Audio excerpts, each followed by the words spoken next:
எம்ஜிஆர் நூற்றாண்டு விழா நிகழ்ச்சிகளை சிறப்பாக கொண்டாடணும்னு போட்டி ஏற்பாடுகள் செஞ்சாலும் உள்கட்சி பூசல் அங்கங்கே ரெக்க கட்டி பறக்குதான்.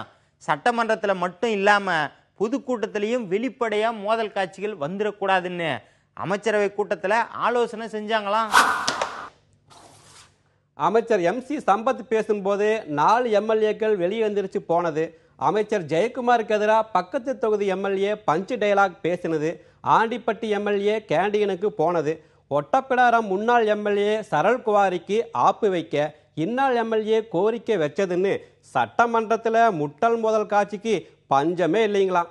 விருதுநகர் மாவட்டத்தில் முன்னாள் அமைச்சர் இன்னாள் அமைச்சர்னு இருந்த மோதல் தனியார் பால் விவகாரத்தில் வெளிச்சத்துக்கு வந்துருச்சான். அதில் ஒருத்தர் டிடிவி தினகரன் ஆதரவாளர்னும் இன்னொருத்தர் எடப்பாடி பழனிசாமி ஆதரவாளர்னும் அருப்புக்கோட்டை சிவகாசி பக்கம் தொண்டர்கள் மத்தியில் பேச்சான். எம்ஜிஆர் விழாவுக்கு ஒன்னா இருங்கன்னு ஆலோசனை சொல்லியிருக்காங்களாம்.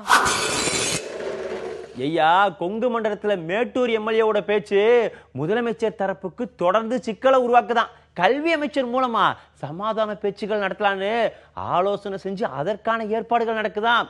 குடியரசுத் தலைவர் தேர்தல் முடிஞ்சதும் அணிகள் இணைப்பு, சின்னம், பொதுச் செயலாளர் பிரச்சனை எல்லாத்துக்கும் தீர்ப்பு வர வாய்ப்பு இருக்குதான்.